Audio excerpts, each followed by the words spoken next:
Bienvenidos, yo soy el profesor Arturo Chiquini y estoy aquí para crear lazos, uniones y coincidencias a favor de la educación. Pero de manera puntual el día de hoy estoy aquí para explicarte y ayudarte a hacer tu tarea en la asignatura de Formación Cívica y Ética. Puntualmente en el tema, el voto y la representación ciudadana. Mis queridos estudiantes, hacerles saber que el regreso a clases pues parece que no va a llegar en este ciclo escolar. Las clases van a continuar a través de las plataformas de Aprende en Casa y yo te invito y te doy la recomendación a que te pongas de acuerdo con todos tus maestros de todas tus materias para ver cómo te van a evaluar. Repito, el regreso a clases, a las aulas como lo conocemos de manera puntual, se ve muy lejano todavía. Lo más seguro, de acuerdo a las indicaciones oficiales, es que no terminemos el ciclo escolar en las aulas, sino a través de estas plataformas de comunicación. Muy bien, paciencia mis queridos estudiantes, vámonos directamente a la frase del día. Te voy a pedir el favor de anotar. La frase dice así: sin elecciones libres, no podemos hablar de una verdadera democracia. Sin elecciones libres, no podemos hablar de una verdadera democracia.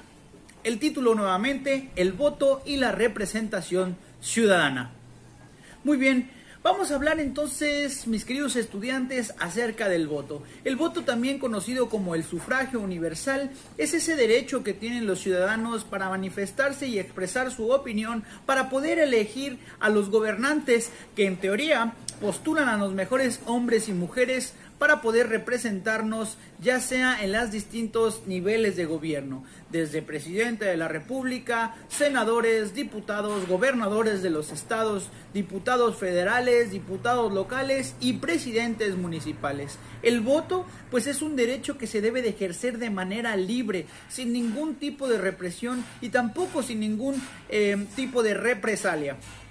Cabe mencionar que tener elecciones libres y transparentes en México es algo que ha costado muchísimo, porque los partidos políticos a lo largo del tiempo y los funcionarios públicos muchas veces en México se encargaban de organizar las elecciones y lógicamente a través de la corrupción ganar las elecciones. En México tuvimos prácticamente un unipartidismo o una democracia pluripartidista disfrazada de democracia verdadera, porque fueron 70 años donde el Partido Revolucionario Institucional, el PRI, gobernó de manera ininterrumpida. Fue una dictadura de partido de alguna manera, porque no había un equilibrio o una alternancia entre pues los funcionarios de los diversos partidos políticos. Siempre ganaba el PRI, hasta el año 2000, donde el expresidente Vicente Fox Quesada del Partido Acción Nacional PAN ganó las elecciones y bueno, pasó a la historia como el primer partido político que ganaba una elección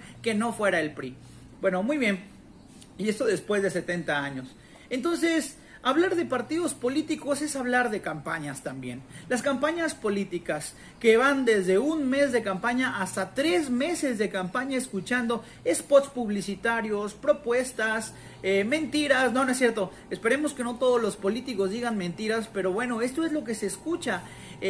A mí me gustaría que la acepción o la concepción que tenemos de la política poco a poco empiece a cambiar, porque si nosotros creemos que todos los políticos son rateros, el día de mañana cuando podamos acceder a algún puesto público nos vamos a quedar con esa idea. Es tiempo de transformación, creo que es tiempo de ya exigir gobernantes que pues trabajen a través de los valores universales, la empatía, la solidaridad, la honradez y que cumplan lo que prometieron en campaña.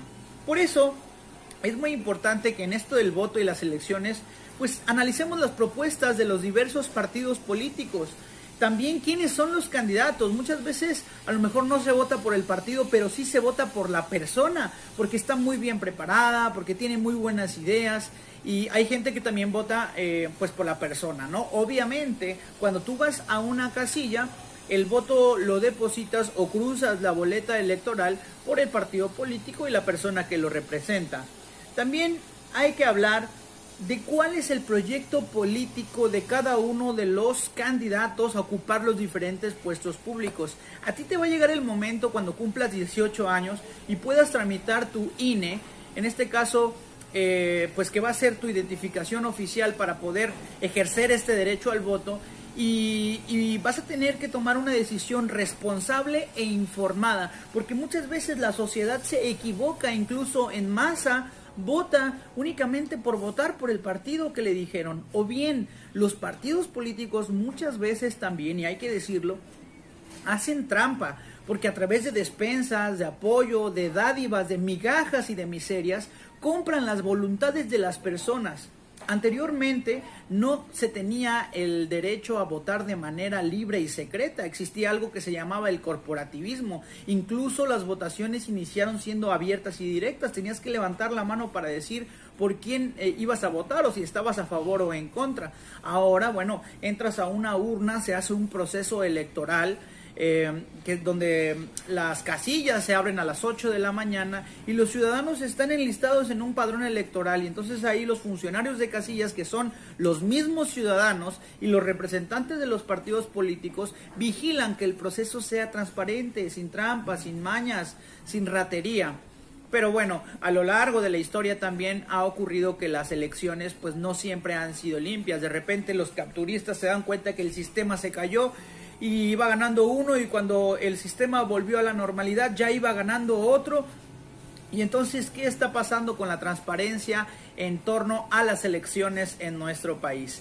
¿Qué nos corresponde hacer a nosotros? Participar, informarnos y darle seguimiento a las propuestas de campaña que hacen los políticos, para que cuando lleguen al poder entonces nosotros podamos exigir que cumplan lo que prometieron. Muy bien, entonces vámonos directamente a la tarea, mi querido estudiante. Vamos a contestar únicamente 2 preguntas. Te voy a pedir el favor que anotes la primera. ¿Consideras que las elecciones y la participación ciudadana son acciones importantes para nuestro país? ¿Por qué? ¿Consideras que las elecciones y la participación ciudadana son acciones importantes para nuestro país? ¿Por qué? Si la respuesta es no, bueno, deberías de recapacitar sobre ello, porque creer que las elecciones son importantes es la base de la democracia. Entonces, si la respuesta es sí, pues lógicamente consideramos que la participación ciudadana es una acción muy importante en este proceso de elegir a nuestros gobernantes, porque es la base de la democracia, es la manera como el pueblo o la ciudadanía en este caso se puede hacer escuchar, es la manera como puedes opinar, es el vehículo por el cual puedes participar. Y la pregunta número 2, ¿qué situaciones conoces en la vida pública del país que requiere de la participación de toda la ciudadanía? ¿Qué situaciones conoces en la vida pública del país que requiere la participación de toda la ciudadanía? Aquí yo voy a mencionar algunas y bueno, puedes ir complementando. Si tú tienes otras ideas, puedes nutrir tu respuesta. Una de las situaciones que le compete a toda la ciudadanía, por ejemplo, son las elecciones. La elección para presidente municipal, diputados, senadores, gobernadores y hasta presidente de la República. Estos procesos electorales de verdad que son bastante interesantes, y cuando tengas 18 años te va a tocar vivirlos. Probablemente, si te gusta la política, puedes anexarte a algún partido político para que promuevas ideas que pues detonen en beneficio para la comunidad en donde te ha tocado vivir. Otra de las maneras donde se puede unir la sociedad para tener este tema de la participación ciudadana es, por ejemplo, cuando ocurren desastres naturales. Cuando vivimos el pasado terremoto del 19 de septiembre, los mexicanos se solidarizaron y todo el mundo estuvo cooperando con despensas, con apoyos económicos, levantando escombro, de todas maneras, y se notó que la ciudadanía y la participación ciudadana, cuando demostramos que el querer es poder, podemos ser un país muy unido que predique con el ejemplo.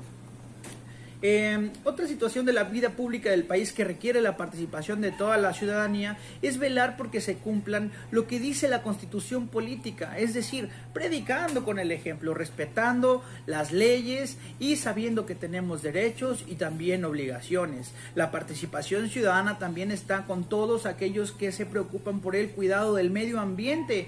Si todos dejáramos de tirar basura o de contaminar o de talar inmoderadamente los árboles o cerrar la llave de agua y utilizarla de una manera responsable, estaríamos hablando de un beneficio colectivo, y entonces la participación de todos es como un rompecabezas donde si falta una de las piezas pues no va a estar completo.